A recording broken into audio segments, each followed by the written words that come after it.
Hello everyone, Ian here.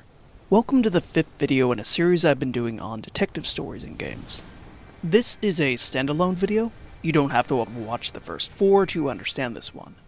Although if you have watched them, they will provide a little bit of extra context. In the previous video in the series, I mentioned the large number of detective and investigation-related games that have come out in the past decade, and the especially dramatic increase in the past, say, 5 years or so. The gameplay in some of these games is dialogue-based, catching lies and contradictions in witness testimony. They're old. People die when they're old. Other games rely on the same sort of point-and-click item hunting that has provided the spine of traditional adventure games for decades. Many are a mix. I said in the previous video that I find Her Story from 2015 and Return of the Obra Dinn from 2018 to be the most mechanically satisfying investigation games to come out in the past half-decade. If you're interested in my thoughts on Her Story, you should check out that video. In this video, I'll be looking at Obra Dinn. And in this video, I'll be doing a commentary on every single scene and every single solution in Obra Dinn. It's a very thorough video, much more akin to the full playthrough analyses I did of Virginia and Half-Life 2 than any of the previous videos in this detective game series. I think it's worth putting the time in to solve every fate in the game, to best talk about its strengths and weaknesses. That means that this video will be fairly long. It's not unedited, I've trimmed out the most repetitive bits involved in my playthrough, but there's still a lot of material. And it also means that, of course, this will be full of spoilers. Please do not watch this video if you do not want the game to be spoiled. We're going to take a look at everything. In fact, more than any other video that I've made, you could genuinely use this one as a guide if you're stuck on any of the identities or fates. The table of contents I've put below should help facilitate this. Obra Dinn's opening explains its unusual premise as efficiently as possible. The Obra Dinn is a ship that was considered lost. It has reappeared quite unexpectedly, adrift at sea off the coast of Falmouth as a completely unmanned ghost ship.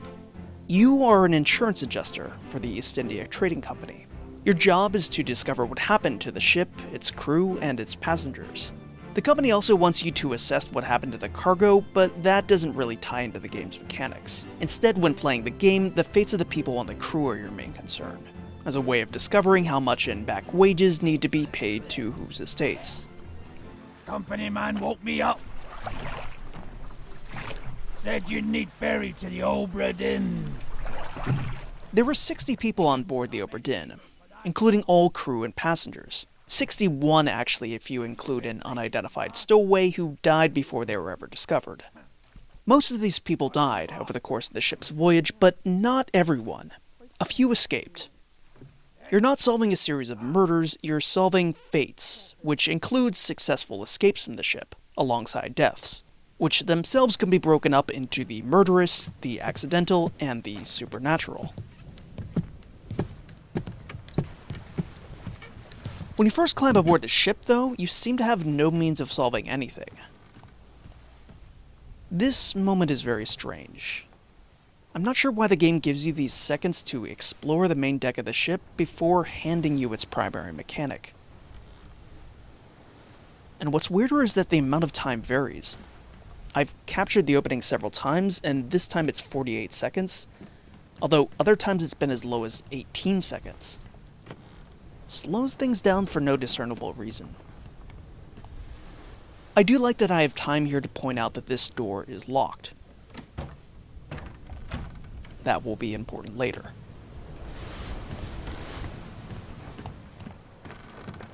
Oi! It's too heavy!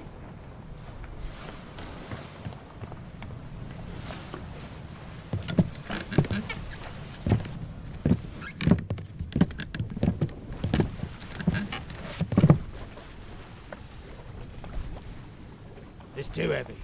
Take it yourself or open it here.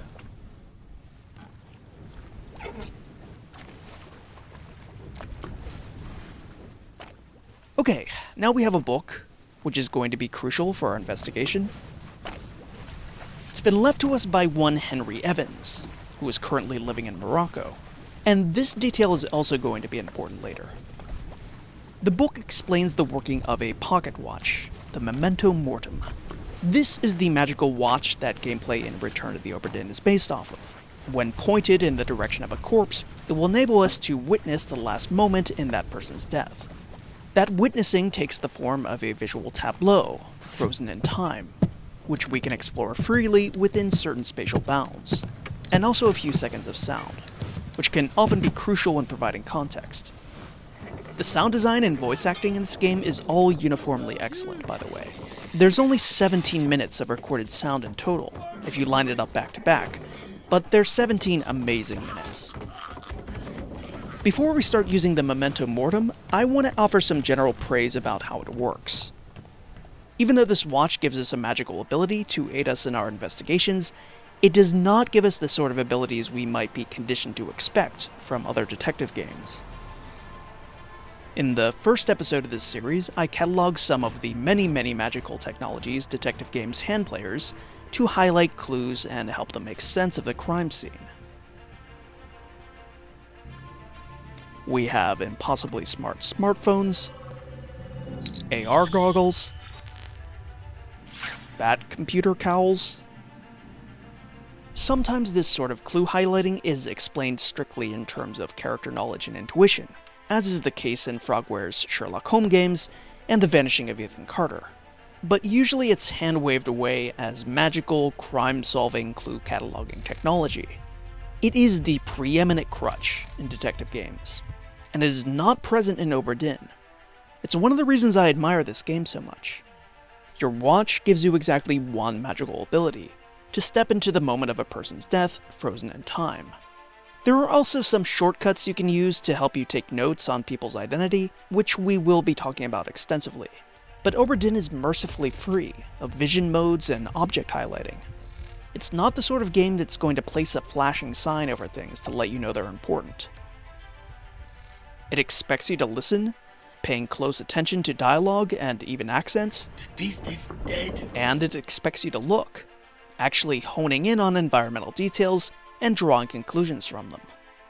It feels a little weird to call Obra Dinn a triumph of environmental storytelling, since over the years that term has become so synonymous with environmental art, and Obra Dinn's tableaus are populated by so many characters, and their placement and actions and gestures are all hugely important.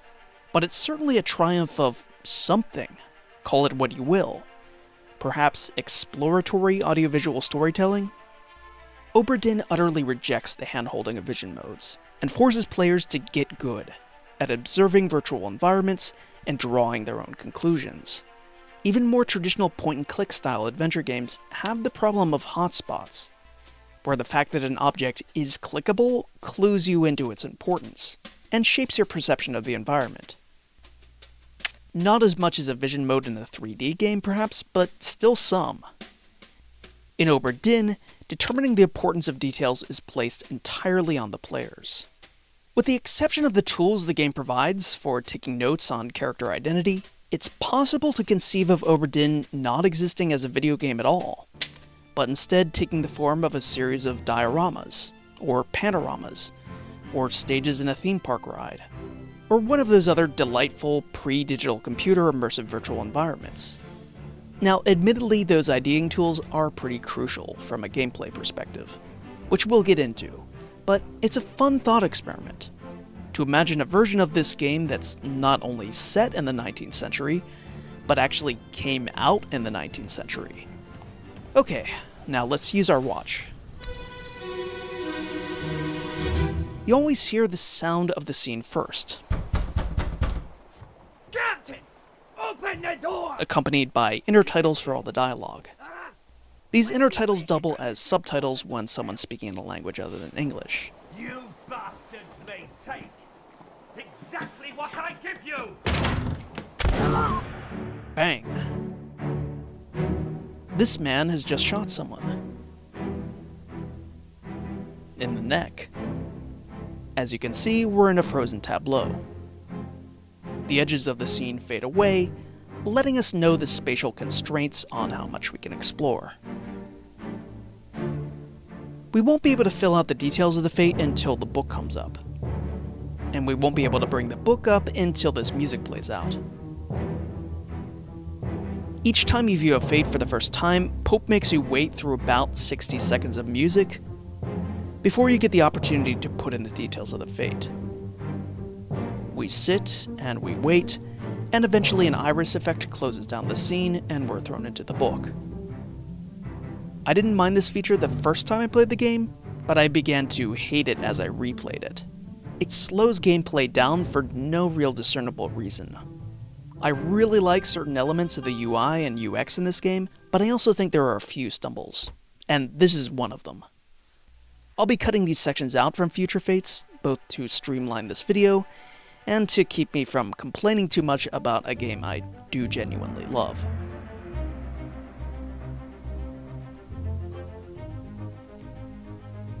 Okay, now we've set up the chapter for this fate, called The End, and we'll be able to fill out some details in it.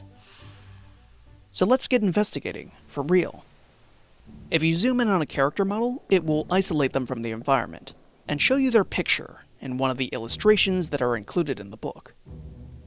Bringing up the book at that moment brings you right to the illustration, and you can identify them from here.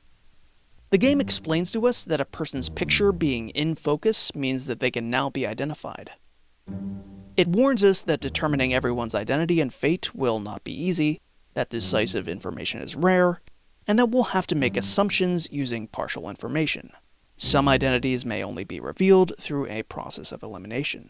But we have the training wheels on for this section, and this is not one of the difficult identities. The man banging on the door calls out for the captain, Captain! and then this man bursts out of the captain's cabin. It's looking like this is Captain Robert Witterell. If we look at the man who was killed in this scene, the UI behaves differently. His face is not in focus in the illustration. And the game explains what that means. The blurring indicates that we don't yet have sufficient information to determine his identity. But we can still enter his fate.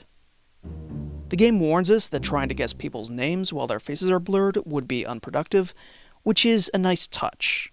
It's warning us away from wasting our time. For now, let's put in this guy's fate. Shot in the neck with a gun by Captain Witterell. Alright, that's it for this scene. We can exit through the door here. We're thrown back on the main deck in the present day, and now this door is open. It was locked before, hence the X on its keyhole. But it was open in the memory, so it's open now. That's how doors work in this game. And you'll notice that as soon as we look up, we see it, which is nice. It tells us where to go.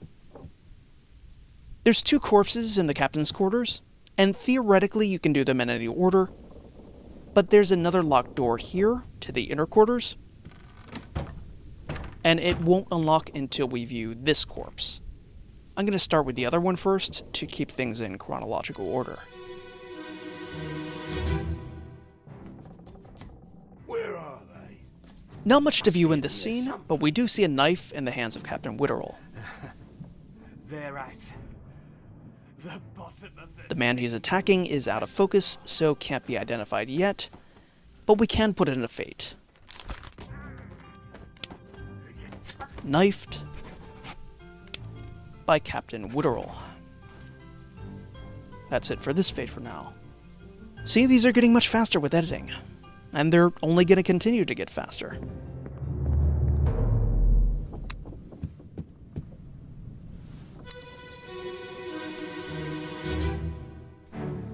A clubbing this time, again by Captain Witterell,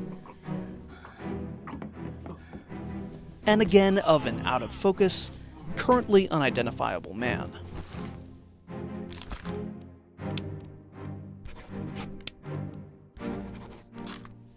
Before we leave this simple scene, I want to point out that the door to this inner portion of the captain's quarters is open in this scene. And this scene alone out of the ones that we've used so far. That will be important for accessing our next corpse. And in our time, that door is open now, just as before. There are 2 corpses in this small room, which again, theoretically, we could do in any order, but I'm going to start with this one, to finish out the chapter at the end. In this scene, we see Captain Witterell shoot himself. It is unambiguous. We now have our first full fate. Identity plus cause of death. And it's here that the game explains that fates are only verified in sets of 3.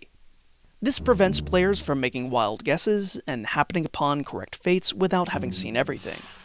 And it also means that the mechanics of the game can be described as a hybrid between Clue and Sudoku. With that explained, we might be tempted to move on, but there are other crucial details in this scene. Before he pulls the trigger, we can hear Captain Witterell talking to someone named Abigail. Abigail. He seems to be speaking to this woman in bed, who's already dead. There's only one Abigail in the manifest, Abigail Hoskett Witterell, passenger. And if the name wasn't enough, the fact that she's here, in the inner captain's quarters, strongly suggests that this is Captain Witterell's wife. But that's not all. When he's speaking to Abigail's dead body, the captain also apologizes for shooting her brother. Your brother. My friend. I shot him. Dead. Abigail's name is, again, Abigail Hoskett Witterell, so maybe there's a clue in here. Maybe she transformed her maiden name into her middle name? Any other Hosketts on this ship? Why yes, in fact. First mate William Hoskett, a good candidate for the captain's friend. And although Captain Witterell has killed 3 people in quick succession in the past 3 scenes, the only person that he shot was this man. So let's go back to the end part 1 and oh, look. He's in focus now. William Hoskett, first mate. Now it's time to look at Abigail's body.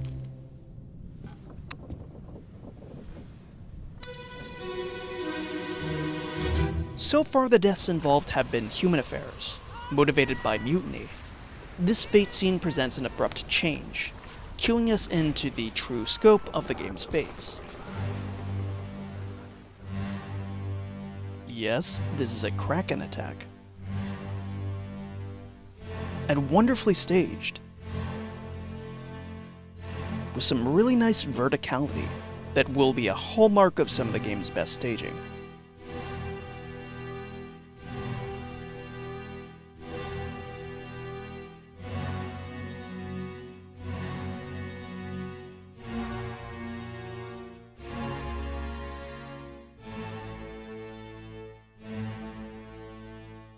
Okay, so Abigail Hoskett Witterell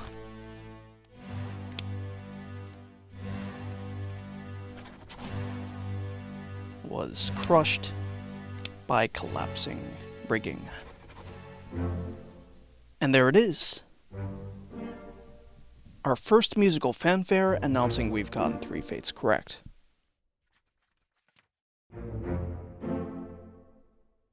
It's time to give us feedback right here at the conjuncture of the end chapter and the Doom chapter, as one more bit of tutorialization.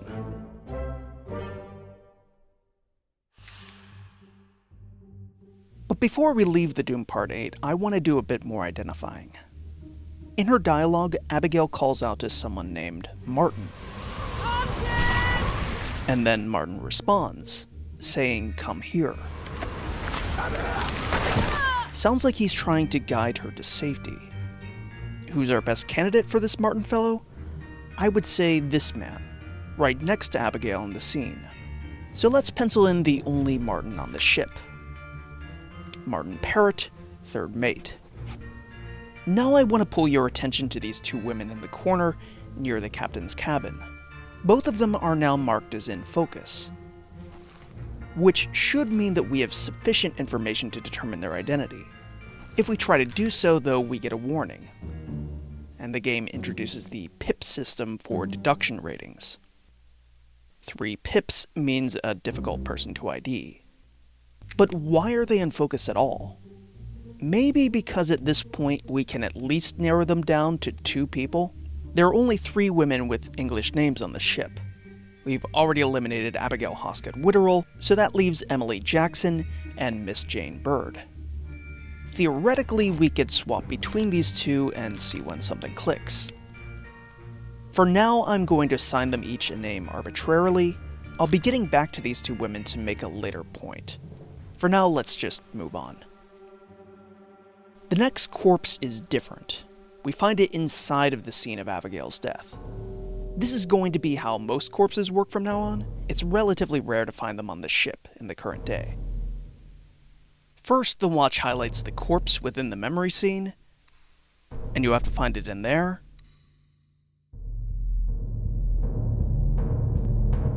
And then we switch over to the present day, and you have to follow a glowing trail to the corpse again. I don't like this. It feels redundant to me. This is another thing I'll be editing out of this video. I wanted to leave the first one in though. It seems to me that there was a smart way to use these trails that the game for some reason didn't. I'll have more to say on that later. This is the Doom Part 7. Another Kraken attack death, this time of a man with heavy tattooing. You might notice that we're going backwards. That's how it works for nearly all chapters from now on, because we're daisy-chaining corpses into the past. For now, I'm going to put the cause of death for this man in. He's in focus, and it's only a 2-pip difficulty, so we could guess him, but I'm going to save the true guesses until the end of this video. Let's move on for now.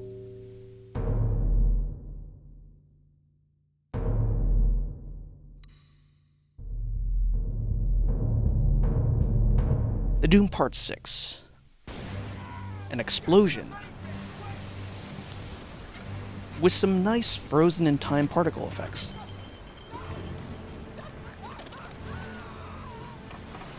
No point in guessing this man's ID at this point, let's just put the cause of death in. Before we go, I want to call your attention to the fact that the stairwell to the gun deck is open in this Fate scene. We can't go down there because there are people in the way. But the fact that it is open is important in and of itself. Back in the present day, and the way to the gun deck is open, because it was open in the Fate scene. Our attention is not called to this fact, the way it was after the first memory, where we were immediately facing the door that had just opened the moment we snapped out of it. It maybe could have used more explicit signposting. There is a trick if you missed a newly opened door and don't know where to go next. If you flip through the chapters of the book that are still blank, the circled locations tell you where there are bodies currently physically located on the Obra Dinn, waiting to be found to unlock a chapter. If you ever truly get stuck, you can always check these circled pages, and then poke around on the map. But the game doesn't ever explain this to you. The ship isn't that big, and there are only so many nooks and crannies to explore, so I suppose it's not that big of a problem. But finding a locked door discourages you from exploring, so it would be nice if the game was clearer about when it was unlocking doors. This is why I find the follow the trail segments to be doubly weird. They could have been a great way to guide you to and through the next unlocked door. But they never do, not even once. Maybe Pope decided against such explicit handholding, which is fine, but it just makes the question of why these are here all the more perplexing. On the gun deck there is a corpse right here, that brings us to the Doom Part 5. There's also a branch here. If we go to the midshipman's cabin, we can find a corpse that will lead us into Escape Part 6. I'm not going to do that though, and I'm not sure why you would. It's better to finish up the Doom chapter first. We have a man crushed by a loose cannon in this scene. No ID yet, but we can put in the cause of death. Also pay attention to the following. If we turn around, we can see a door open back here. There's no reason to go into it, there's nothing beyond it, but make a note of the fact that it is here and open.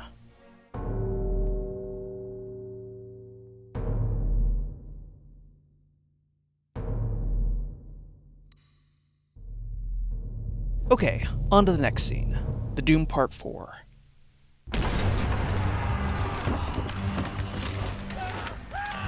A cannon has gone off inside the ship, instantly and simultaneously killing 2 men we can't ID yet.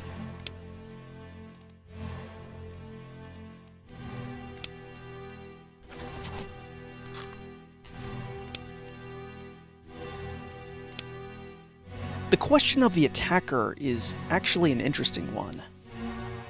The cannon was ripped away from its intended target by a tentacle of the Kraken. So does that mean we should put Terrible Beast as the attacker here? Or was the man who originally ignited the cannon at fault? For now, we'll punt the question.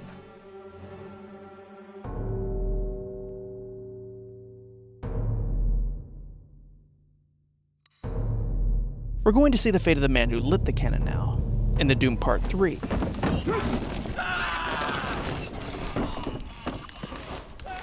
There he is, crushed just as he lit it.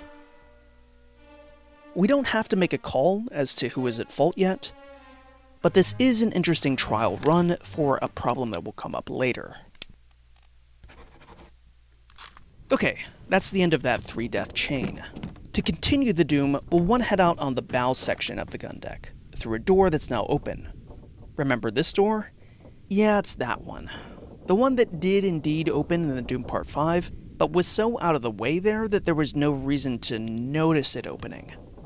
And anyway, the Doom Part 5 was 3 deaths ago now. Although this door opening technically isn't arbitrary, it's still pretty hidden.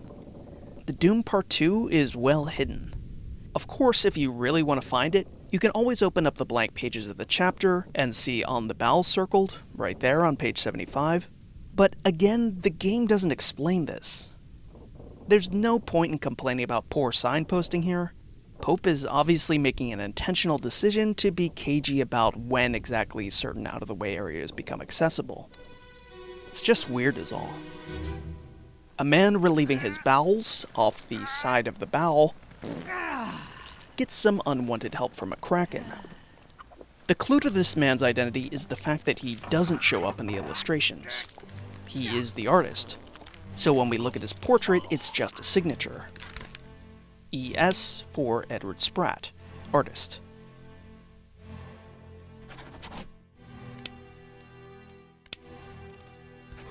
That's an easy fate to seal up, but there's a lot else going on in this tableau, which very much rewards exploration.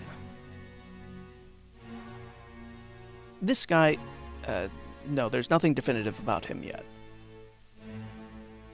But these two over here, this is one of my favorite examples of character action as a clue in this game. This is third mate Martin Parrott. The man next to him is carrying 2 plates and seems to be serving him food. His portrait has just now snapped into focus, and in this Justice at Sea illustration, he's also standing right next to Parrott. So it seems safe to assume that he is Roderick Anderson, third mate Stewart.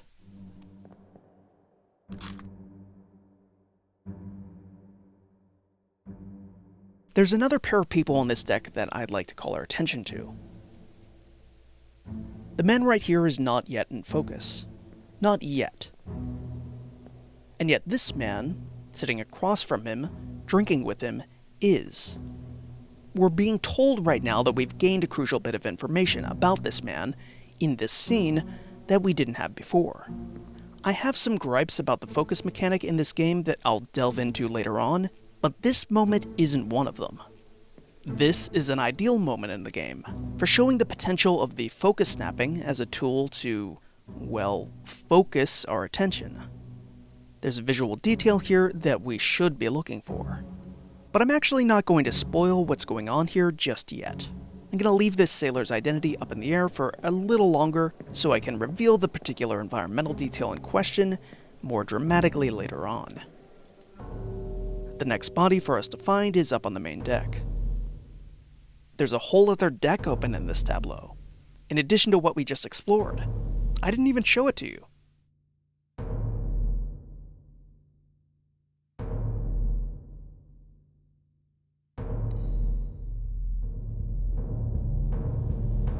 The Doom Part 1. Somebody calls someone a bloody Dane in this scene.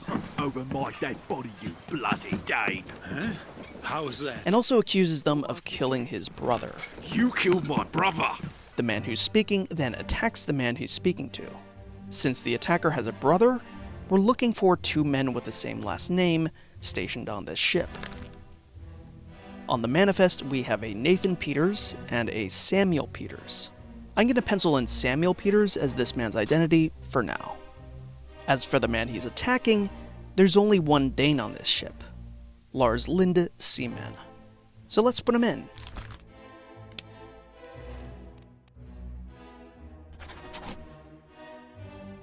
Clubbed by Samuel Peters. Except we're not getting a ding, and we should be. So let's change the attacker to Nathan Peters and see what happens. There's our ding.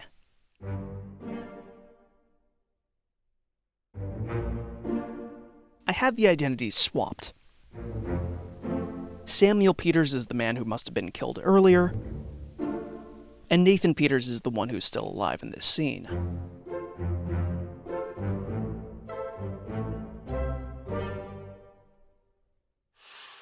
So let's fix his identity here.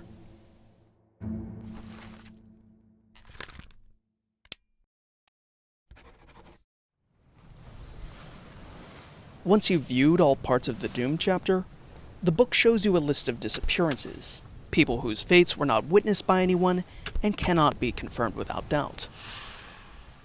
By their very nature, these are going to be ambiguous. Obviously, the Kraken killed these people, but were they crushed? Were they torn apart?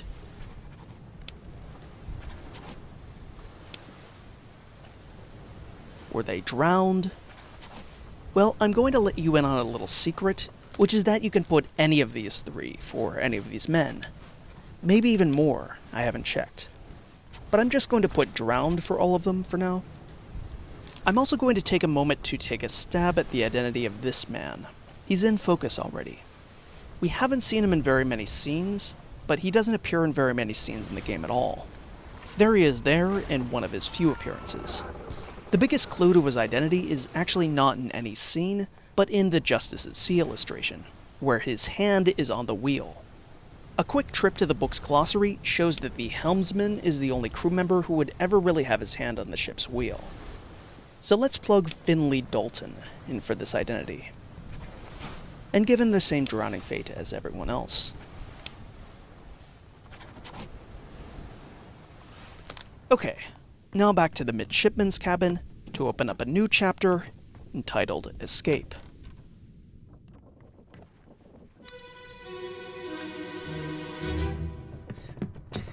This young man is lying in a pool of blood, but the cause of death is unclear. If you have a keen memory, you'll remember that part of this blood trail was still visible in the present day, and that there was a knife lying near the door. You don't have to remember that though, we'll see it more clearly in another one of this chapter's parts. For now, I'm not going to fill in any of this man's fate. There's too many unknown variables at the moment. First Mate William Hoskett is comforting this young man in his moment of death, and he calls out to someone named Brennan to bring him the surgeon's kit. Brennan! Bring the surgeon's kit! There are 2 other men in this scene that this could possibly be, but only one of these men has his hand cupped to his ear. It's not the most subtle thing in the world, but it is a good use of gesture as a clue to identity. Let's put in Seaman Henry Brennan for this man's identity. Another confirmation.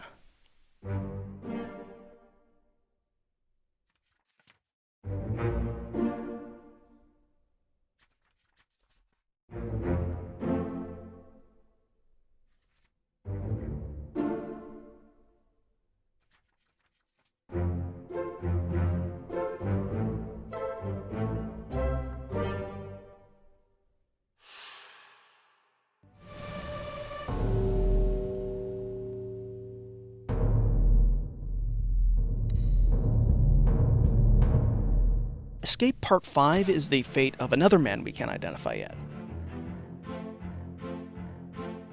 But at least we know he was clubbed by the recently identified Henry Brennan.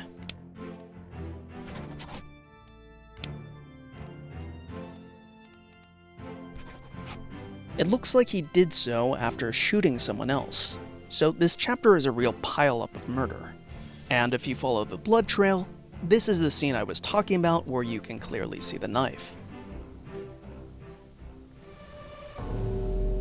The fate of this other man is already pretty clear, but the escape chapter is about to get complicated.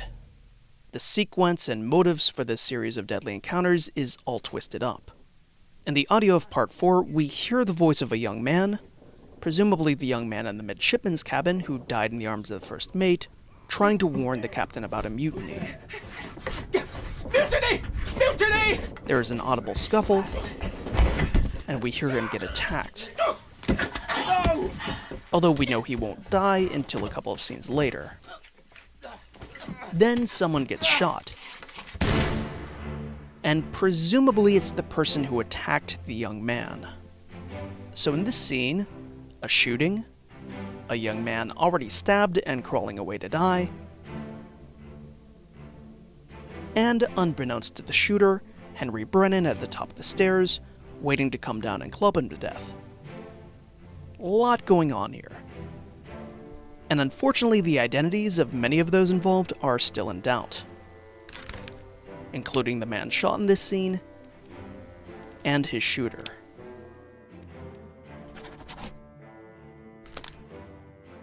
And this scene is big. There's another deck open, as we can see now from the positioning of the next corpse.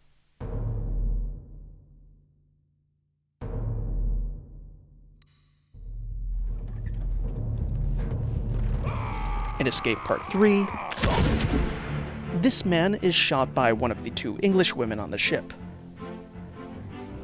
But his identity is still a mystery. Behind him, this bald man's identity is a mystery as well.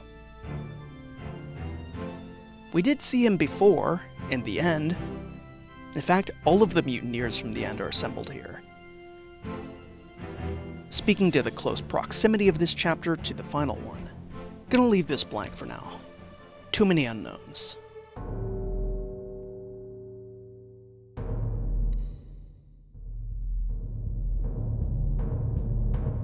In Escape Part 2, we hear one of the women shout, "Paul, look out." Paul, look out! She looks to be shouting out to this man.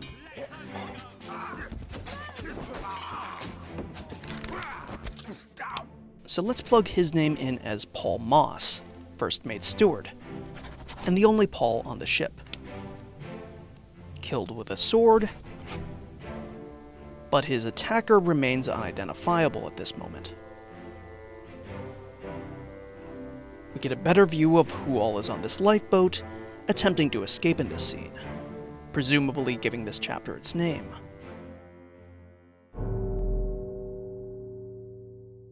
The final death in this chapter takes us back down to the gun deck again, showing off the elaborate scale of the tableaus in this chapter.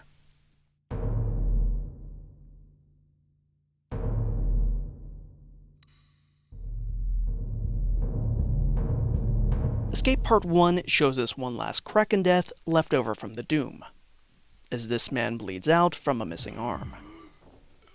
In this scene's dialogue, he can be heard mixing German in with his English. Verdammt! The beast is dead. There are no Germans aboard the Obra Dinn, but there are two Austrians, Christian Wolff, gunner, and Alfred Klestrel, bosun. There's an additional clue in the dialogue as well. Before he dies, this man asks about his Frenchman. Where is my Frenchman? And someone replies, "Your mate was torn apart." Your mate was torn apart. So we're looking for someone with a French mate. The only Frenchman on the ship is Charles Miner, bosun's mate. So the dying man must be the bosun.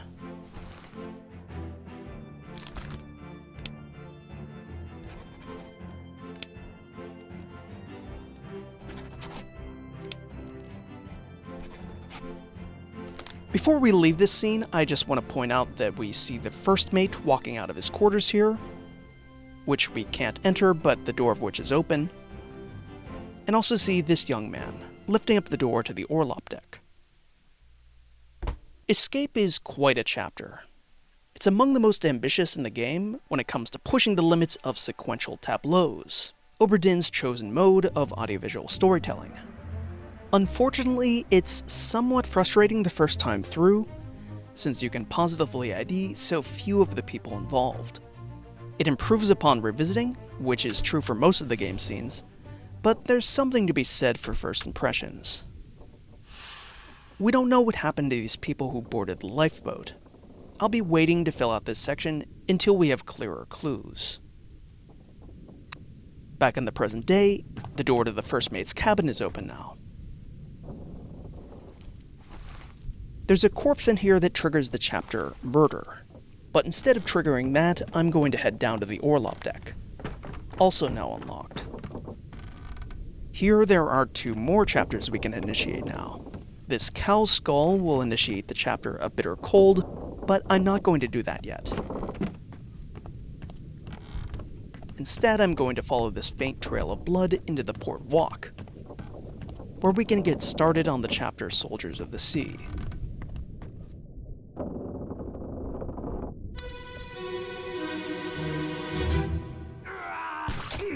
This is a really great scene in terms of staging. We're confined in a tight space, and can only glimpse snippets of the scene's action through these little slits. But before I get into what's happening here, it's time to talk about the game's identification mechanics. Through this slit, we can see a man. And if we zoom in on him, we see that he's now in focus, which means we should be able to identify him. Why? Who is he? Well, if we look at where we're positioned, we're peering into the purser's office. There's only one purser on the ship. He doesn't have a mate. So given where he's positioned, this man should be Duncan McKay, purser. Let's put him in. Now, that's all well and good. I have no complaints about how Duncan McKay's identity is revealed to us. In fact, I think it's great. But let's go to the other end of the port walk, and peer in another window. We're now peering into the gunner's store. There are 2 men inside this window. This guy, and this guy. They're standing next to each other in the Justice at Sea sketch, and one of them seems to be giving the order to the firing squad. And that's not all. We also saw this man die in the Doom Part 4, where he was intimately involved with the operation of the ship's cannons. At this point, it is evident that these 2 men are Christian Wolf, gunner, and Olus Wider, gunner's mate. So why are their faces still blurred? Well, you could say it's because there were 2 of them. There was only one purser, but in this case we don't yet have the necessary information to distinguish gunner from mate without a doubt. And that would be fine. Except, remember these 2 women. They snapped into focus simultaneously and very early on. And the most we could do was narrow them down between 2 people, Miss Jane Bird and Emily Jackson, much as is the case with the gunner and the gunner's mate. So what's going on? Well, here's what's going on. The game lies to you. When it first introduces the blurring element, it says that blurring indicates you don't yet have sufficient information to determine a character's identity. Faces will become unblurred when the information necessary to identify them has been revealed in some way. But the unblurring doesn't actually mean you have sufficient information to determine a character's identity. For some characters, you'll never have sufficient information. Some guesswork is unavoidable. What the unblurring really means is that the game has no more clues up its sleeve it's going to show you.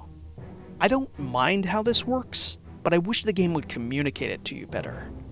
As things stand, it mischaracterizes what the unblurring means. Neither necessariness nor sufficiency ever really factors in. This is just a way of letting you know that there are more clues coming down the pipe, or there aren't more clues coming down the pipe. So in the case of these 2 men, their faces are blurred because the game has far more decisive information waiting to be revealed in a later scene. Whereas in the case of these women, there's no more clues left. The game is telling you that you might as well flip a coin at this point, because you've got all you're going to get. Notice also that these two women both have 3 pips over their portraits, the highest deduction rating. I don't think the deduction rating aspect meshes very well with the blurred versus in focus aspect. I wish Pope had found a single system that conveyed the same information in a more unified way, rather than 2 independent systems that don't really interconnect. Speaking for myself, I know that I would have been less confused about why the man on the right is still stubbornly out of focus if I knew his deduction rating was ultimately going to be only 1 pip, as opposed to 3 pips like hers. But you can't see the deduction ratings until the portraits have snapped into focus. That makes their rubric and function more confusing. Ultimately, I think Pope should have jettisoned the focus system altogether.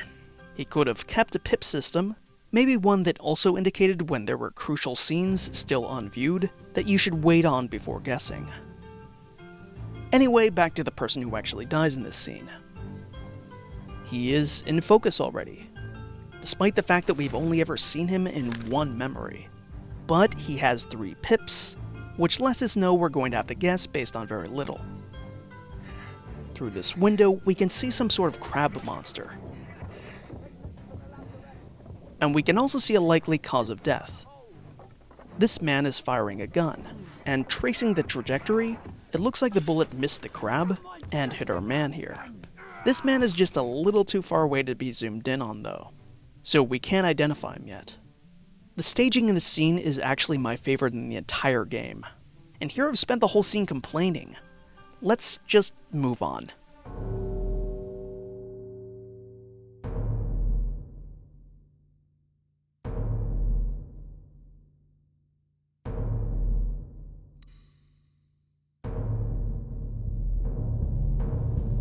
Soldiers of the Sea Part 6 gives us a man pinned to the wall with some nasty spikes that are going to be a common cause of death in this chapter.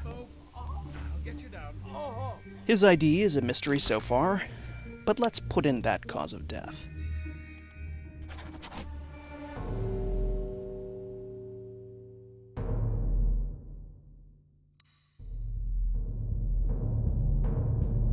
In Part 5, we see one of the giant crabs stabbed and on fire, with one unfortunate young man also caught in the flames.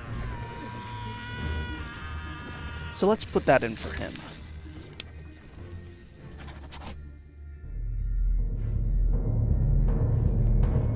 Part 4 gives us our first real close-up of a live crab and its mysterious rider. It's a little unclear. It looks like these men might have only been strangled, but if you view their bodies from the other memory, then it's clear that their heads have been completely severed. So, decapitation it is. For both of them.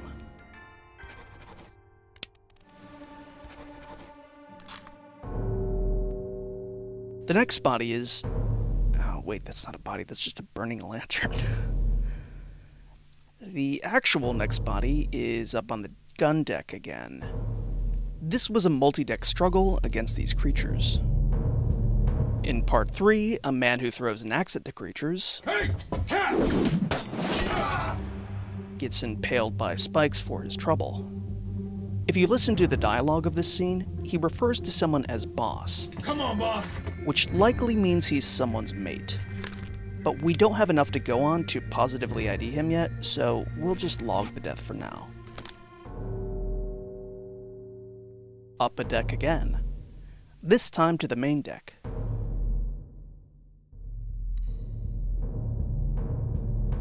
Someone in focus this time, which hasn't been the case for the past few fates.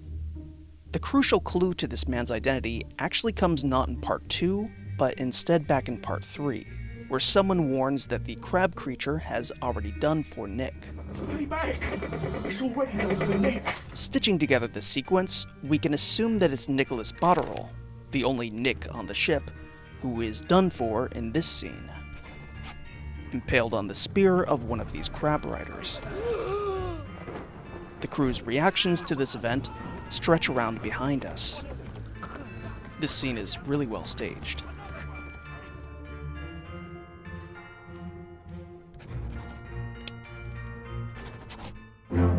And we've got another 3-Fate ding. This time I just want to point out how much I love the music in these confirmation sections. It's very juicy, and it's a joy to hear every time.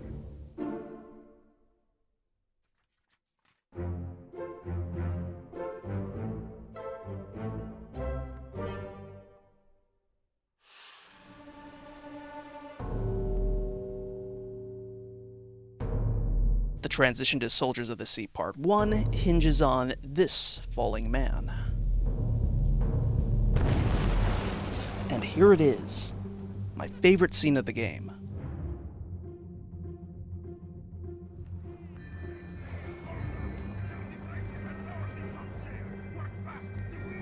Up in the rigging, with lightning crackling around us, frozen in time in 3-dimensional space.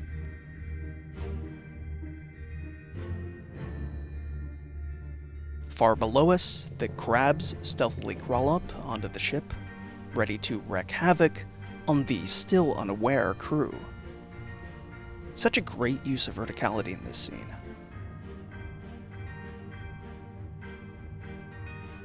For this scene, it really helps to turn to the glossary. We see a lot of men up in the rigging here, and the glossary tells us that the only crew members who climb up in the rigging are top men. Top men. So even though we can't identify everyone up here, now is a good time to use a handy feature of the game. The ability to put in a character's crew position, even if you can't narrow things down further. Let's put unknown top man for every one of the men we see up here. Unfortunately, if the portrait is blurred, you have to click through an extra dialog box and confirm that you want to do this. This is just... I really don't think the blurring feature works properly. If you're gonna provide a whole gameplay mechanic where you let people take a stab at crew positions before they have enough information to fully determine identity, then don't warn them every single time they use that feature. Just let them use the feature. Anyway, the man who gets struck by lightning in this scene is an unknown top man. And I'm going to put in unknown top man for everyone else we see in this scene, including those that have already snapped into focus at this point. We'll make educated guesses as to their full identity later, based on this information.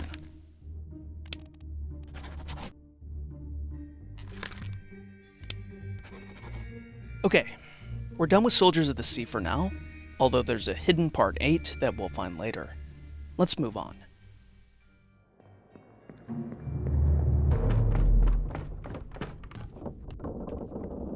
Back in the present day, the cargo hold is now open. This is because we saw it being opened in Soldiers of the Sea Part 4. There are 3 more bodies in the cargo hold, which means we now have a total of 5 possible routes forward. For now, I'm going to ignore the cargo hold and return to the cow skull to bring us into the chapter A Bitter Cold. In this scene, someone with an Irish accent explains how to slaughter a cow. Get through the skull and stun her brain. I'll cut her throat when you've done it. If we look at the crew manifest, the ship has an Irish butcher, so this is most likely him. But when the scene comes up, who is he in it? Well, if you listen to the dialogue, the man with the Irish accent instructs another person to hit the cow on the head, saying he will cut his throat afterwards. So he must not be the guy hitting the cow's head with an axe, but instead the one slitting his throat. Let's put him in as Emil O'Farrow, butcher. Before we go, there are other useful clues in this scene. Someone pukes during the butchering, leading someone else to ask, "Never been on a farm, Charlie?" Never been on a farm, Charlie. The man throwing up in this scene must be Charlie. There are 2 candidates here, Charles Hirschtick, midshipman, and Charles Miner, bosun's mate.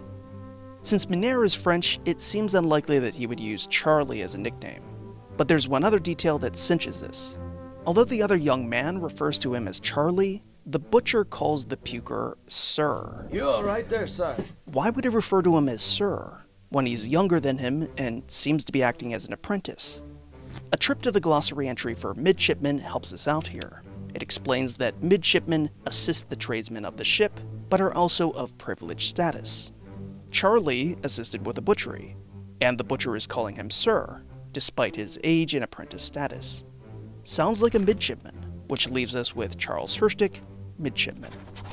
And that's not all we can do. If we look at these other two young men helping out the butcher, they're all clustered around Charlie in the Justice at Sea illustration. They're not wearing identical uniforms, which means they might not all be midshipmen.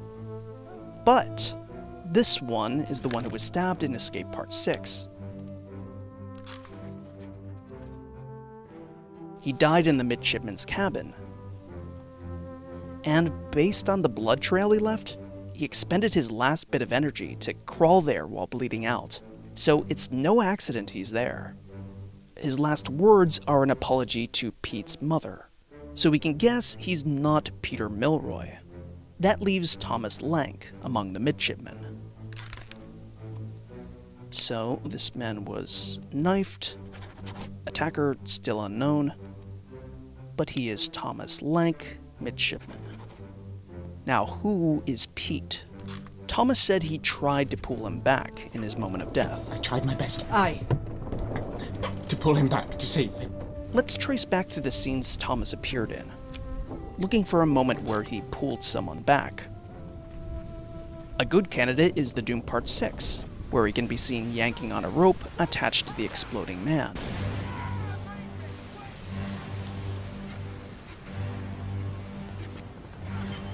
The exploding man is the last in this cluster of 3.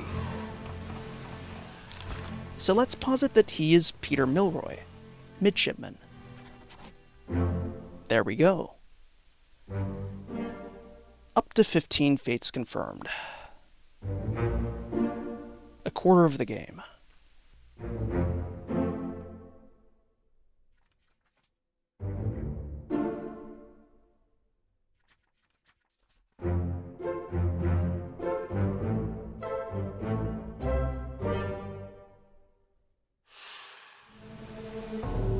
Back to the chapter of Bitter Cold to find the next body, being transported on the stairs here.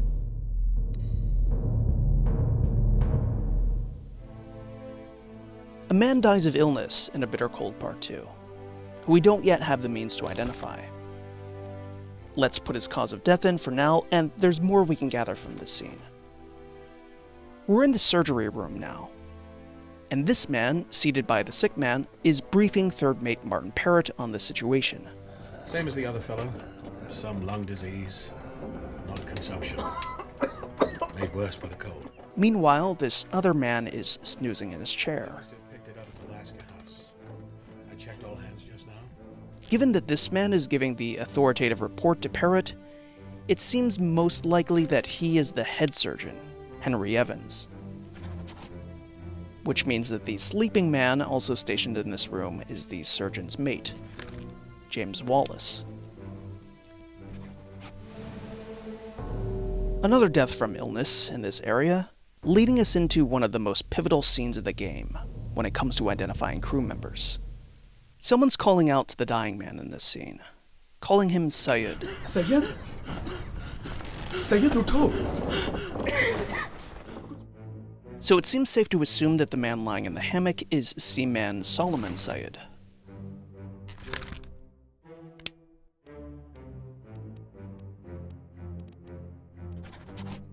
And he succumbed to illness.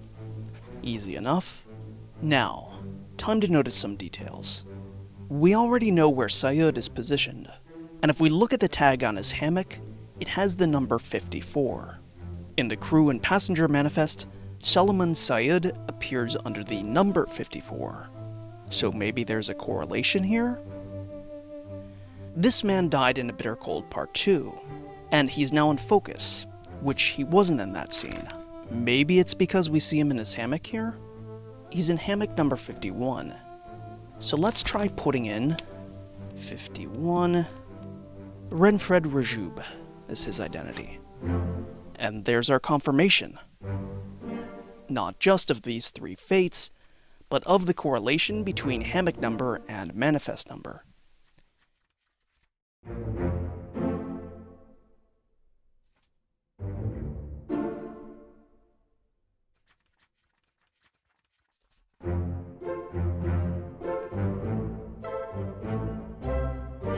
time for a new strategy in IDing these people.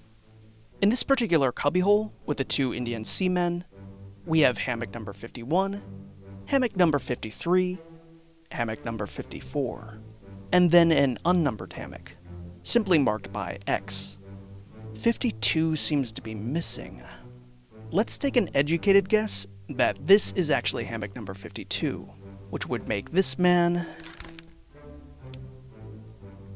52, Abraham Akbar, another seaman from India. With that guess in place, we're in the position to fill out some other fates. Remember back in the Doom Part 4, where I mentioned that we could attribute the deaths by cannon either to the Kraken that grabbed the cannon, or the man who initially sparked the cannon? Well, Abraham Akbar was the man who initially sparked the cannon. I can let you in on a little secret here, which is that the game accepts either Akbar or the Kraken, but for the joys of maximum precision, let's attribute the deaths of these 2 men to Abraham Akbar. Back in A Bitter Cold Part 1, there's one hammock in here that's unoccupied, number 53. Seems like a decent guess that the occupant is this man, calling out to Syed in Hindi. Syed? So let's guess that he is crewman number 53, the last of the Indian seamen, William Wasim. Okay, we're done with the men in this cubbyhole, but we're far from done applying the lessons of this chapter. Remember back in the Doom Part 2, we saw 2 men drinking together. One of them snapped into focus, the other didn't, and I wondered why. The reason is that the tag for this man's hammock is hidden, whereas we can see the tag for this man. He is hammock number 41. So let's change him now from Anonymous Topman to Wei Li Topman. Back to A Bitter Cold Part 1. There's more here.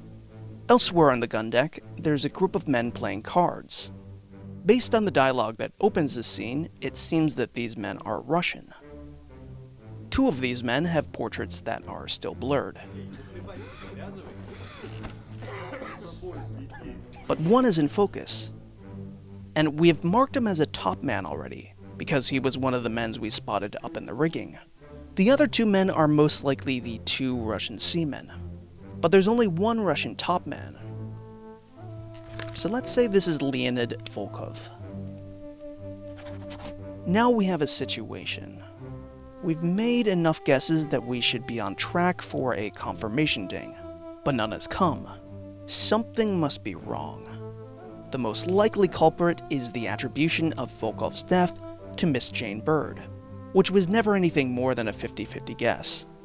So let's head back to Escape Part 3 and revise our guess.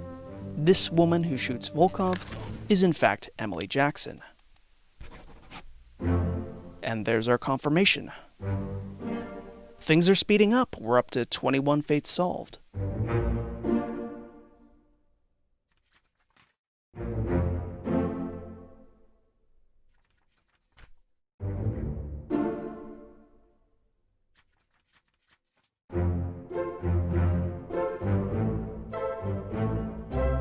Armed with this knowledge we now have, let's swap these women's IDs. This is Emily Jackson, and this is Miss Jane Bird. And while we're sewing things up, we can attribute Leonid Volkov as the killer of Paul Moss.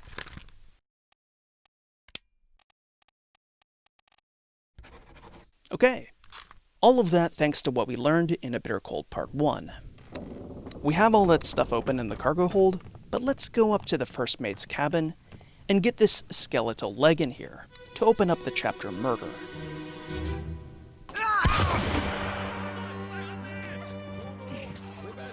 Murder Part 3 opens with a shooting. The shooter's face is still blurred, so there's no point in guessing him. The man who shot here is in focus, but we don't have much to go on in this scene yet, so for now I'm going to put off trying to ID him, and instead make our way to the next body, which will lead us into Murder Part 2.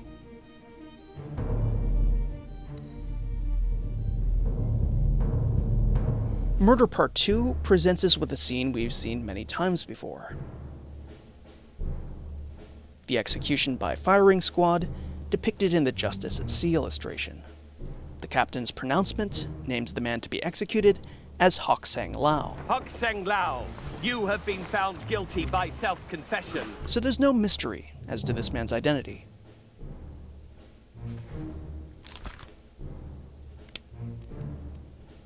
And he is shot with a gun, obviously. But the question of his attacker is an interesting one, reminiscent of who blew up those men with a cannon. Is it the captain, who is the one who pronounces the sentence of death? I sentence you to death by firing line. Is it this man who gives the order to fire, and who can now be finally identified as Christian Wolf, gunner, thanks to a line of dialogue by the captain? Mr. Wolf, when you are ready. In fact, let's identify him now. And we can also now, by process of elimination, identify this man as the gunner's mate, Ullis Wider. We finally have those identities plugged in, and now we know why they stayed blurred for so long. The game was holding out until we witnessed this moment, where Wolf is explicitly named. Certainly it must be either the captain or Wolf who was the killer here, right? There's no way to attribute the killing to a single member of the firing squad. You may think, but you'd be wrong. This scene rewards close viewing. If you take a close look at the bullet traces, you'll see that in fact every single man firing misses Hock Sang Lao. But one, the only bullet that connects, is the one fired by our old friend Seaman Henry Brennan. So let's put Brennan in as Hock Sang Lao's killer.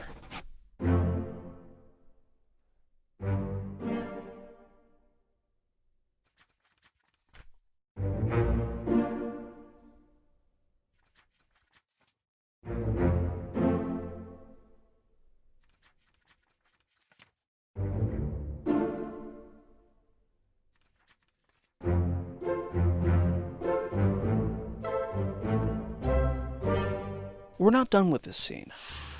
If you listen to the dialogue at the beginning, you can hear a woman shouting in Taiwanese. And then someone responds to her, calling her a name that is translated as Miss Lim. This is a conversation between the other Formosans on the ship. There's only one woman among the Formosans, and there's only one Lim. So this woman must be Bunlan Lim.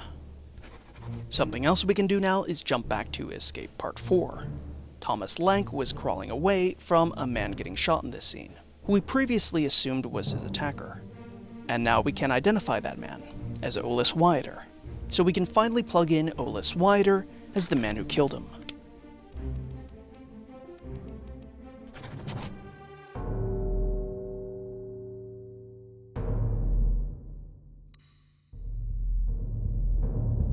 Heading into Murder Part 1 now, which finally shows us the titular murder.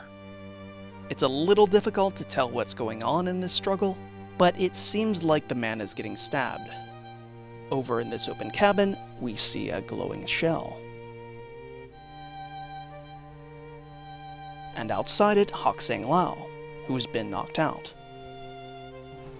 In Part 2, he was executed for the crime of killing Nunzio Pasqua, a crime which it now looks like he was innocent of. This man being stabbed in this scene is most likely Nunzio Pasqua.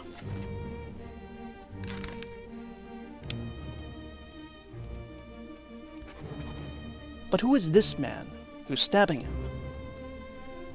Well, right before he dies, Pasqua addresses a Senor Nichols. Senor Nichols, is that you? So it seems that this man, who actually did the murder, is Edward Nichols, second mate.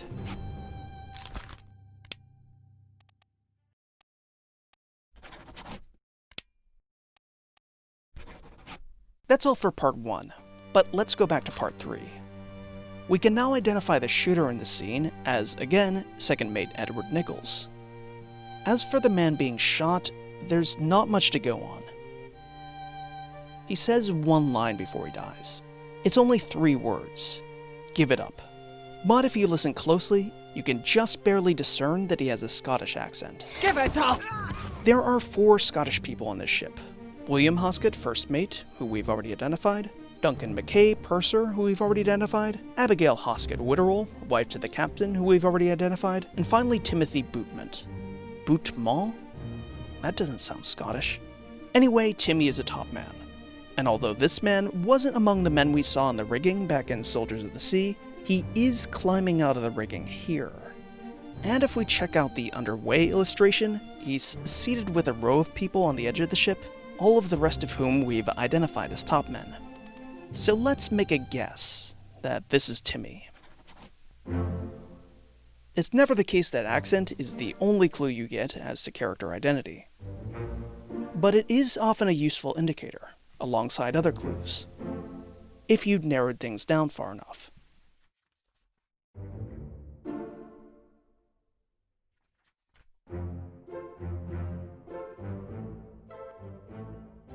Return to the Obra Dinn has been localized into a lot of languages, and based on what I've seen of the languages I have reading comprehension of, these localizations offer a straight translation of the dialogue into the language in question. That means that a native English speaker, with a good ear for American and UK accents, will have a leg up on international players, who are most likely not going to have an ear for such fine differences in the game's dialogue. This is also an accessibility concern for English language players with hearing loss. Although the game subtitles non-English languages, it doesn't have any indicator for accents in spoken English, meaning that these clues simply don't exist for deaf players.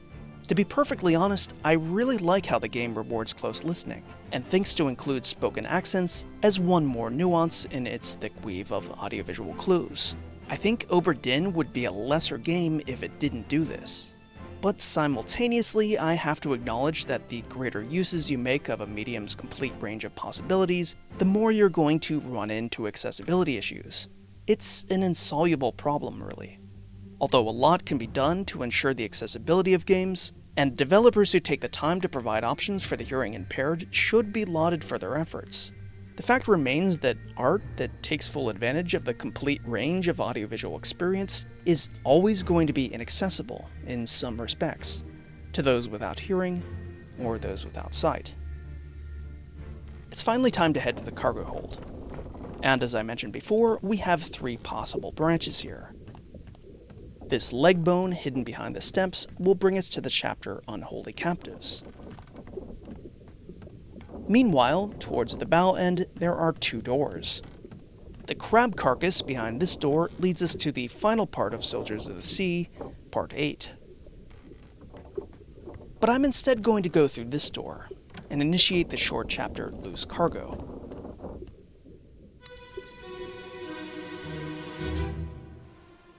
The first death of the scene is the death of a stowaway. There's nothing to solve here. There are some nice details in this scene. For instance, we can see Hok Seng Lao guarding the room with the glowing shell, but for the most part this scene exists as a launch point to get us into the next scene. Loose Cargo Part 1 actually has a fate to solve. There's a man being crushed by cargo here, and if we look up, who is that? Well, it's Lars Linde, the bloody Dane who Nathan Peters accused of killing his brother. Thought I'd forget. You killed my brother. Linde claimed it was an accident, and there was another man who confirms this. It wasn't his fault. I saw the whole thing. In that scene, the other man claiming he was a witness is right here. And in this scene, there he is again, looking on at this whole thing. So it seems that the man who dies in this scene is Samuel Peters, crushed by falling cargo in what is indeed an accident. Okay, that wraps up this short chapter. Now it's time for Unholy Captives. In this scene, the captain is angry with his steward, instructs someone to tie him up and detain him. The man yells back in Swedish. So it seems safe to assume that this man, who is being restrained in the scene, is Philip Dahl, the Swedish captain's steward. The death is nearby. This man's missing his leg. The ship's surgeon, Henry Evans, says, "All's fine, John. Been in worse spots, I think." Who he's actually addressing here is unclear. Theoretically, he could be speaking to the surgeon's mate. But by this point, we should know that the mate's name isn't John, it's James. So John is most likely the patient here. There are 2 Johns on the ship. This doesn't seem like John Davies, 4th mate, because he's not wearing an officer's uniform. He also took part in the firing squad that executed Hoksang Lao, which seems like an odd thing for one of the ship's mates to do. So let's instead guess that he is John Naples, seaman. And his fate is... Actually, what is his fate? If we jump back out into the scene, we can see a bloody sword here. So let's put in that he was killed with a sword. And the most likely candidate seems to be Philip Dahl, hence his detention. The next corpse takes us back up to the orlop deck. And sorry I did a bad job of getting there in this clip, but it would have been super annoying to recapture. Unholy Captives Part 3, like Loose Cargo, gives us another cargo transport mishap.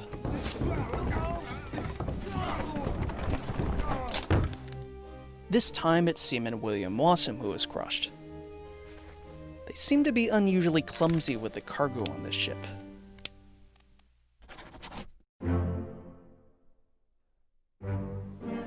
We've got 30 confirmed fates now. We're halfway there, but don't worry, the second half is going to go much faster.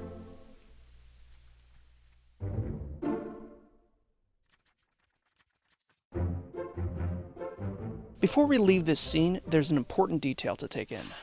Away from William Wassam's mishap, we see 2 men in the carpenter's room. This man, holding a hammer and emerging from the room to check on the commotion, and this man, still inside, wielding a saw. These 2 men were previously blurred, but as of this scene, they're finally in focus. Both the carpenter and the carpenter's mate are American. And given what we know about America in general, and especially America in the early 19th century, you might immediately assume that the black man must be the mate, subservient to the white carpenter. But the game has a little surprise for us here. Remember back to Soldiers of the Sea Part 3. The man who threw the axe and died yelled "Come on, boss," to another man, who advised him to get down. Come on, boss! No, get there! So the white man who dies in this scene is actually the carpenter's mate. Which means the black man must be his boss, the carpenter. Is this historically accurate? I don't know.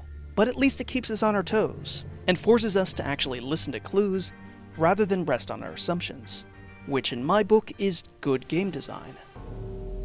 Another awkward to get body leads us into Unholy Captives Part 2. A very large amount of people are arrayed to watch this poor bastard get slapped to death by the tail fin of a merperson. Right before he dies, he makes a regrettable joke about frying up this merperson for dinner, which outs him as the ship's cook, Thomas Sefton. And, oof, the whole thing's just an incredibly cringe way to go. Slapped to death by a fish, in front of all of your friends, and your last words are a dad joke.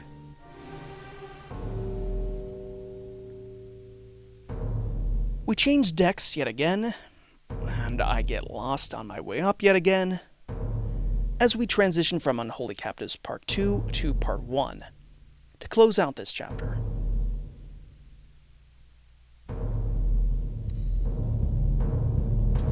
It's time for another double death scene. Just like the crab riders in Soldiers of the Sea, these merfolk can shoot huge spines out of their body, put to especially deadly effect in this scene with a double impalement.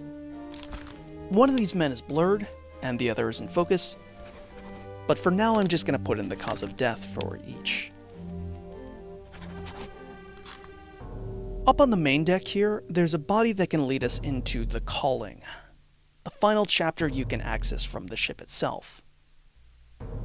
This is the transition to that chapter, but I'm actually going to put off launching into it until we clean up Soldiers of the Sea Part 8.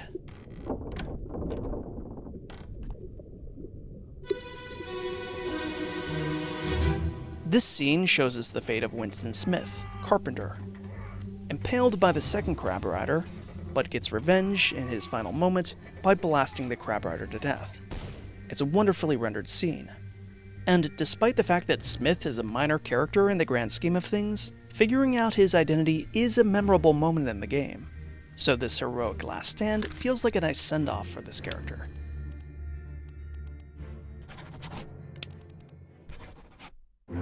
And there's our confirmation that we passed that little implicit bias test. Got the carpenter and carpenter's mate sorted out correctly.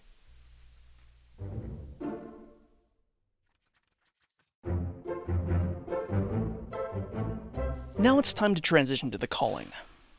One of the trickiest chapters in the game.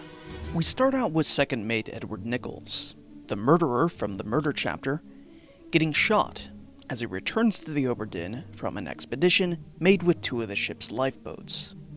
His shooter is not identifiable yet. The calling chapter all takes place off of the main ship, and it's cool, if a bit spooky feeling, to be able to walk around among the waves. There are bodies of apparently incapacitated merfolk on these lifeboats, which explains how they got onto the ship in Unholy Captives. But overall, this scene is pretty mysterious by itself, so let's just put the immediate cause of death in for now.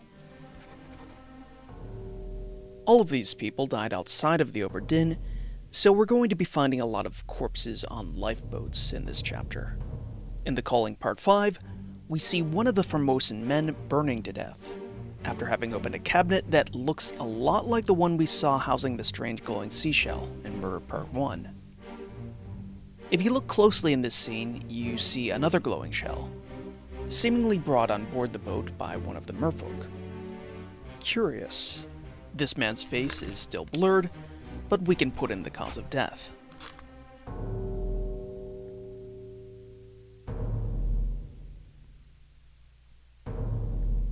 A corpse on the other lifeboat brings us back in time a few moments, to the Calling Part 4. We can see that Bun Lan Lim dies in this scene, but her exact cause of death isn't immediately evident. That will be a running theme in the remaining parts of this chapter.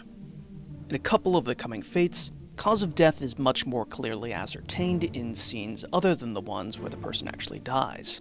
For instance, we already knew that this man burned to death, but this scene gives us a much better sense of why.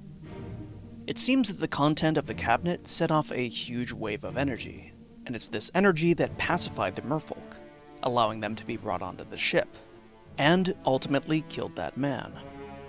Anyway, we can't determine her fate right now, so moving on.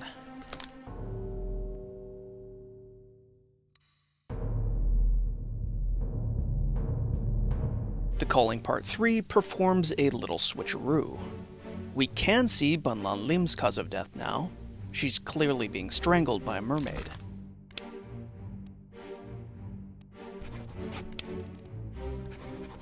Meanwhile, the cause of death for the man who actually dies in this scene is very obscure, because of the way the struggle is staged. But, back in Part 4, we could clearly see this man with a knife in his neck. So the decisive clues to the fates have been swapped. But who is this man, anyway? In the Justice at Sea illustration, he's standing alongside the third mate steward and the first mate steward, and the uniform he wears is identical to theirs. We also know that second mate Edward Nichols is the driving force behind this unsanctioned expedition, so let's guess that this steward-looking fellow is second mate steward, Samuel Galligan, and he was knifed, but the identity of the Formosan man who attacked him is still unknown at this point.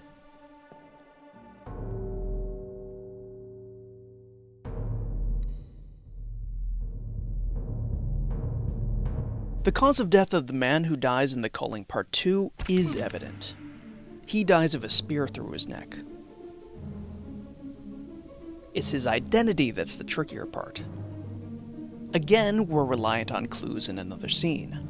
This time it's a line of dialogue in Part 3, where before he dies, Samuel Galligan asks someone named O'Hagan if they're still breathing. O'Hagan, you still breathing? Samuel doesn't get a response, because in fact O'Hagan is not still breathing. He's dead at this point. He must have died recently, because Samuel isn't even aware of it in Part 3. So maybe this is him that dies in part 2. It's just a guess though, because also in part 2 we see a man dragged into the sea. So maybe that was O'Hagan. It's worth putting it in as an educated guess though, so let's do that.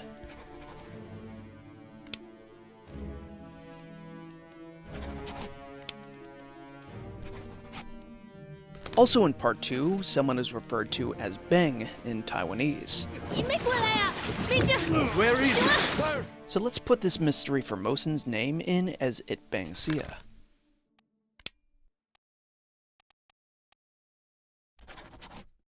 There's our confirmation that the man actually was Patrick O'Hagan.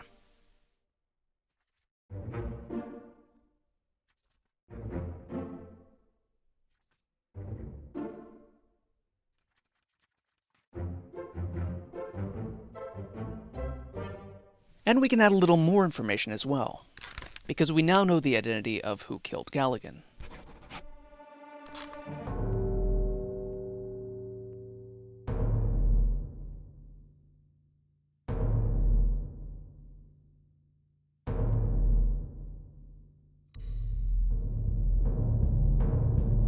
The Calling Part 1 features another spearing of a man whose identity I'm not going to take the time to discern quite yet. I'll put in the cause of death for now, and then I want to do some cleanup. We can identify the man who shot Edward Nichols in The Calling Part 6 now, using process of elimination. His killer was one of the Formosans aboard, and there's only one Formosan left we haven't identified. So this man must be Chio Tan. And Edward Nichols was shot by Chio Tan.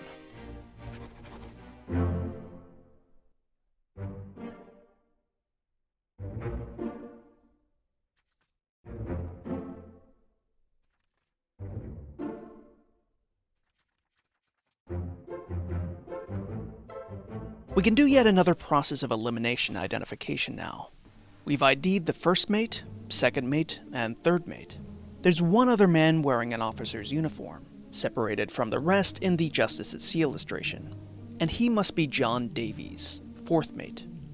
And he's the man who killed Ollis Wyatter,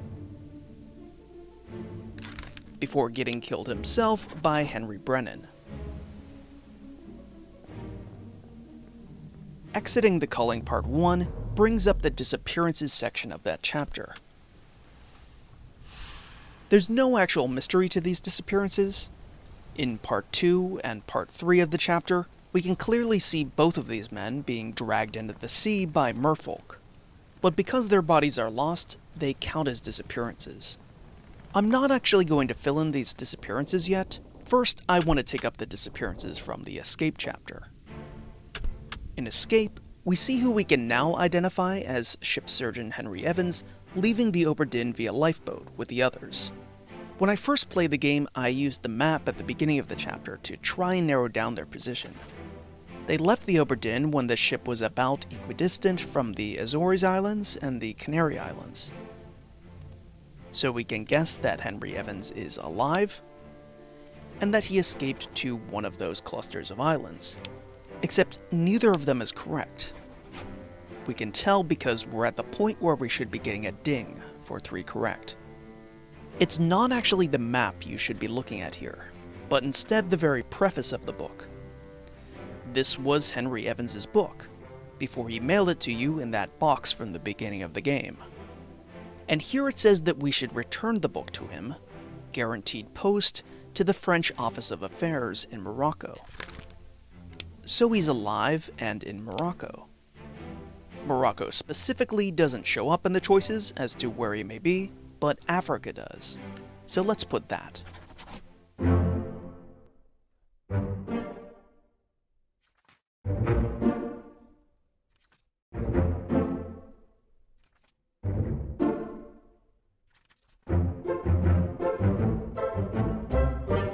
And now that that's confirmed, we might as well guess that the 3 other escapees ended up alive in Africa as well. The fourth one we've never even guessed the identity of, but we now have the means to do so. he's standing right next to the man that we already identified as 4th Mate John Davies in this illustration, and he's wearing the same uniform that all the other Mate stewards are. So let's put him in as Davy James, 4th Mate Steward.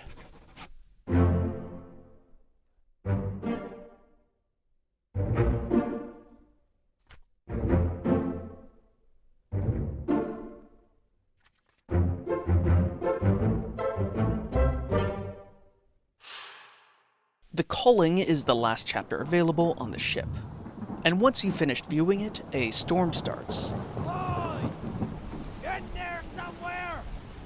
Storm's coming! And you're warned to finish up your business. Climb down here! This is the game telling you that there's no more scenes to see here, although we can, and should, still make deductions about identities. This inaugurates my least favorite portion of the game, the guesswork portion. YouTuber Matthew Mitosis has a review of Obra Dinn, and in it he complains that the game asks its players to use inductive reasoning rather than deductive reasoning, which for him renders it less satisfying. I'm a big fan of Matthew Mitosis. I think he's one of the best video game analysts on YouTube, but I have to disagree with him here. Obra Dinn is completely wedded to using audiovisual tableaus as our primary way of accessing information and story, and when you're using recorded audio and visual dioramas, there's simply no way to achieve a completely deductive gameplay experience. Dialogue, sound, and 3D models aren't logical statements, and to try and force them to be would play against the strengths of audiovisual language. If you're embracing the medium's affordances in all of their quirks, you're gonna have to deal with some fuzziness and messiness that's going to make some amount of inductive reasoning inevitable. I think that's a worthy trade-off for a game that so wonderfully uses the audiovisual possibilities of the medium, steadfastly refusing the design compromises that arise with vision modes and other tricks. And I think Obra Dinn is better off for its inductive elements. That said, there's a reason I like Matthew Mitosis so much as an analyst. The examples he chooses of the worst offenders of inductive reasoning in the game are also many of my least favorite portions of the game, as we're going to see right here. Just because I disagree with Matthew Mitosis' ultimate thesis that a purely deductive version of Obra Dinn would be a superior version of the game, doesn't mean that I disagree with him on any of the constituent gripes that provide the foundation of his conclusion. I don't think that a purely deductive version of Obra Dinn would be a worthwhile goal, but I do think that the game should have gone further to eliminate guesswork. But it didn't. So let's get into it, starting with the two men who disappeared in The Calling. As I said before, these fates aren't all that mysterious. We can see both of these men being dragged into the ocean. As for their identities, someone in The Calling Part 2 shouts Mother of God in Russian, so there's at least one Russian speaker aboard these two rowboats. But potentially only one, since Mother of God is an exclamation and not an attempt at conversation. It's possible that the one Russian aboard just shouted it to himself, with no expectation that anyone could understand him. However, we also saw both of these men playing cards with Leonid Volkov in A Bitter Cold Part 1, and at least two men are speaking Russian to each other in that scene. It's not definitive, but it suggests that these three gamblers are the three Russians on board. If there's a way to not flip a coin for these two men's identity, I've never found it. But for now, let's put them in as the Russian seamen. Now the man who died in Soldiers of the Sea Part 7.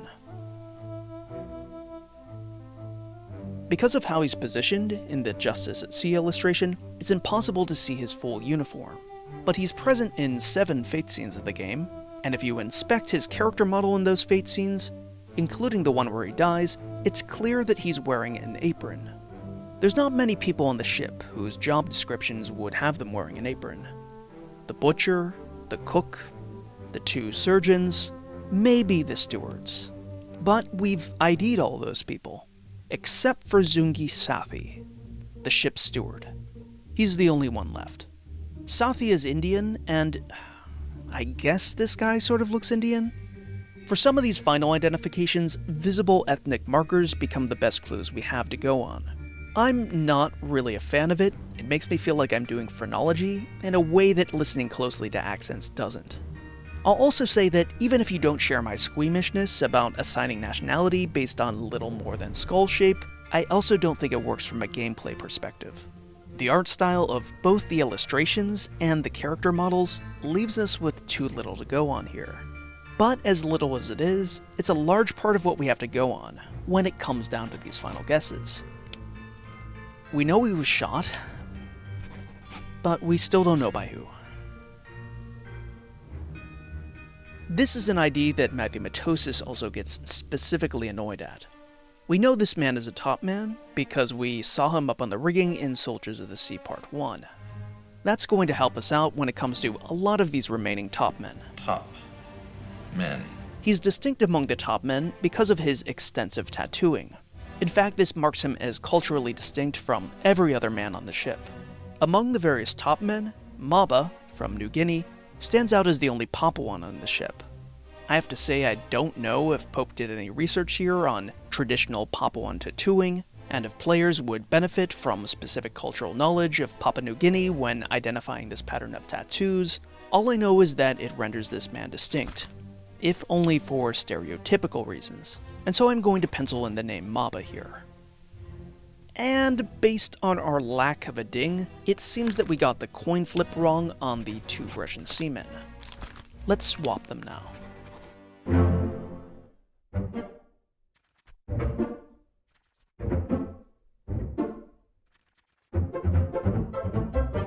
Speaking of being rendered distinct, if only for stereotypical reasons, there's only one man who wears a turban on this ship. If he was one of the Indian men on the ship, we might assume that he's Sikh, except we know he's not, because all of the Indian men were identified and he wasn't among them. Also, we know from Soldiers of the Sea Part 1 that he's a top man, and none of the Indian men on the ship were top men.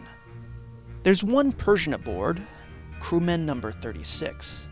We see this guy carrying a sword in Soldiers of the Sea Part 4, and looking back to the Doom Part 2, we see that same sword, hanging next to hammock number 36.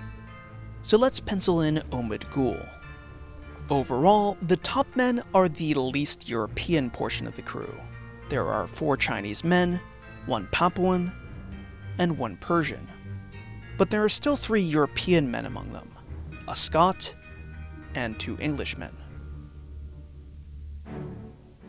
We've already identified the Scot, and one of the Englishmen, so this last unidentified white man among the top men, seen in the rigging in Soldiers of the Sea Part 1 alongside all the others, must be Englishman Lewis Walker. There's an identity filled in that has been pestering us for a long time. This man died at the hands of Captain Witterell, all the way back in the end Part 3. He was the 3rd corpse we found in the entire game. There are 3 East Asian-looking men still to identify. We know that 2 of them are top men, because we saw them in the rigging in Soldiers of the Sea Part 1. We don't have a clear verification of the 3rd man's crew position, but we did hear him translate what the Formosans were saying before he died in the Calling Part 1. He's not one of the Formosans, we've identified all of them. Modern Taiwanese is a Chinese dialect, so I guess we're supposed to assume he's Chinese. I don't actually know anything about the language spoken by the Formosans in the game. The indigenous versus colonial history of modern-day Taiwan in the late 18th and early 19th centuries is not something I'm familiar with. I know that Pope specifically had a language specialist helping him out in this area. In this case, I think it's best not to overthink things and just assume that this man is Chinese, which means he must be the 3rd remaining Chinese top man. In his video, Matthew Matosis claims that these 3 men have distinct shoes, and in A Bitter Cold Part 1, you can see these shoes sticking out of the numbered hammocks, and assign the IDs that way. The shoes are definitely there, sticking out of the hammocks, but you can't ID them in this scene. You have to find them in other scenes and remember what the shoes look like. I suck at this, so I brute force guessed these 3 in my first playthrough.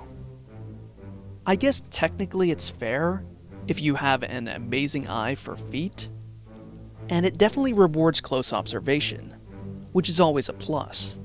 But honestly, I think these 3 top men are my least favorite part of the game, which I guess I'll chalk up to a personal failing. Anyway, let's put him in.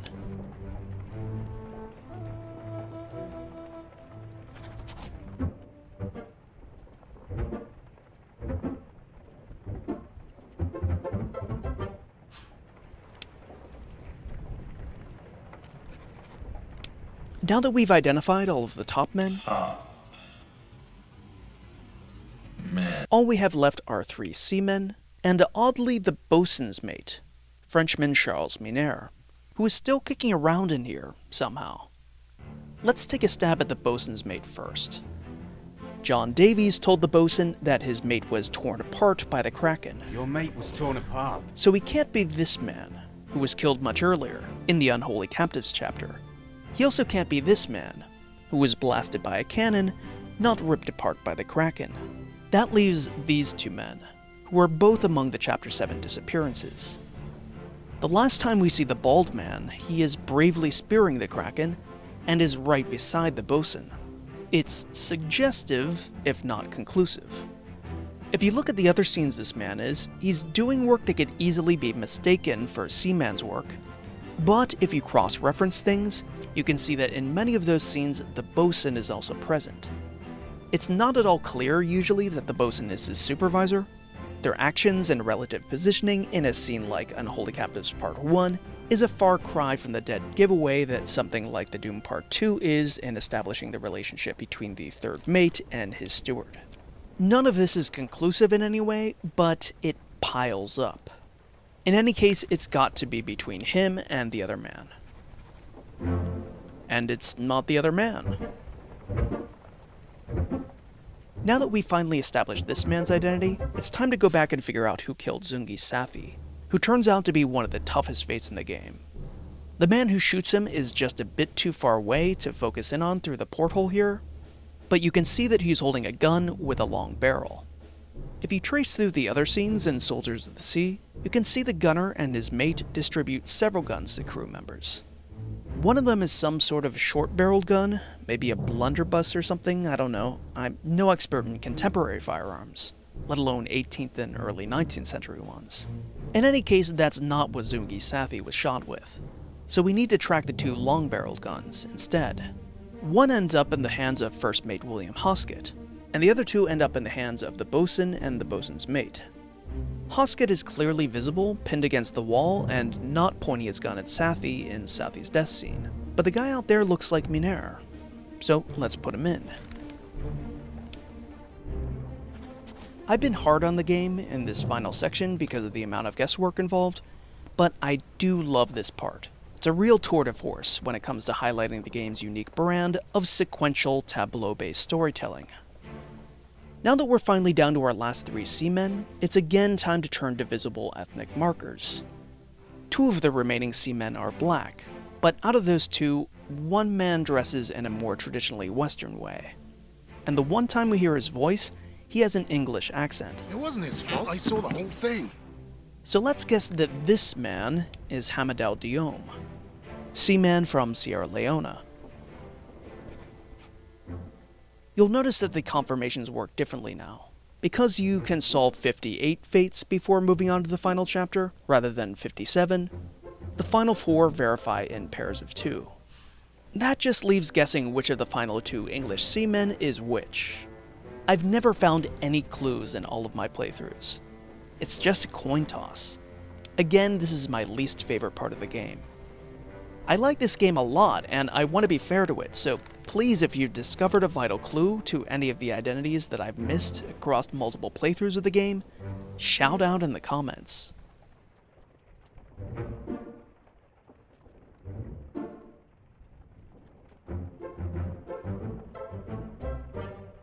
I think the 2 pairs of these 2 Russian seamen and these 2 final seamen are the weakest parts of the game. They always come down to a coin flip. And unlike with the women passengers, none of them is responsible for another crew member's fate, so you can't even narrow down your possibilities that way. But I'd love to hear that I'm wrong, and that I've missed something. Pope does acknowledge from the outset that we'll have to make assumptions based on partial information, but unlike, say, the bosun's mate, we don't even get enough information here to make a solid assumption. Again, maybe I'm wrong, and indeed I hope I am. Of course, there's an overall mitigating factor to this whole section that I haven't mentioned. You don't even need to do it. You don't need to guess any of these men's fates. Not now, and not ever.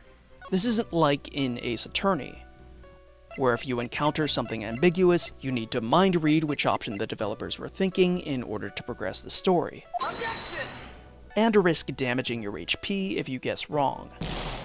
This is a game in which you're given free rein to miss clues, to fail, even to outright give up. And you still get to make it to the game's ending.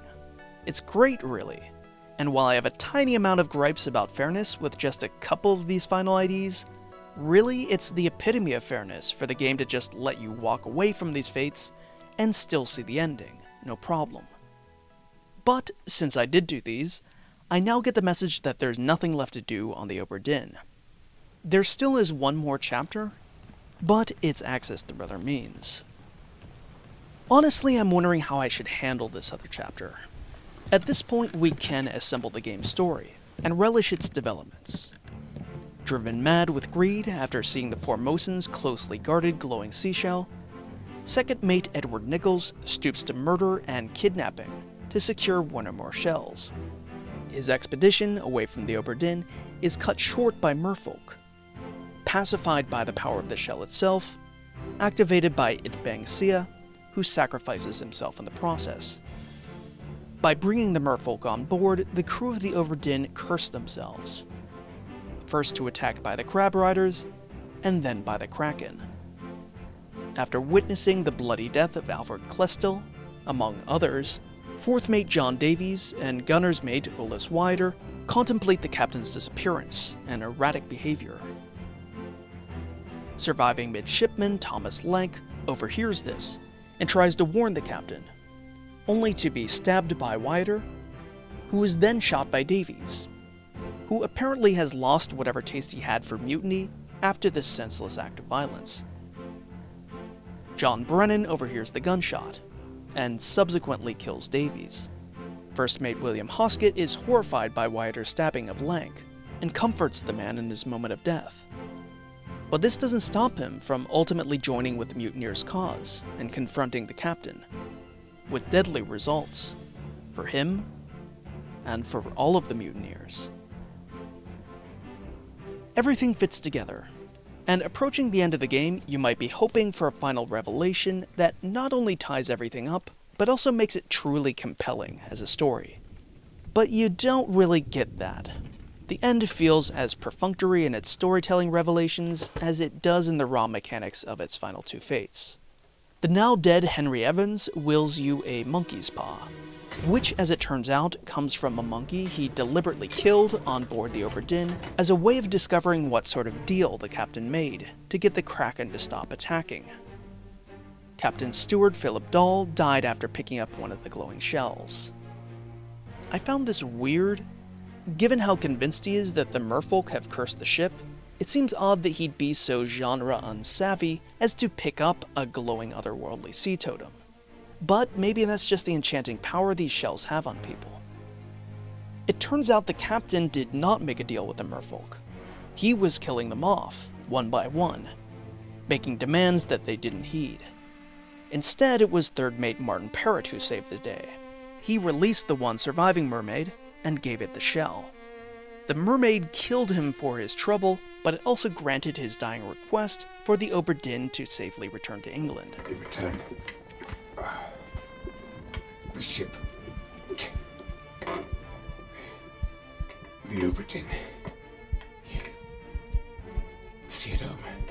Of course, Parrott didn't realize that this is a monkey's paw wish to be fulfilled in the most ironic way possible.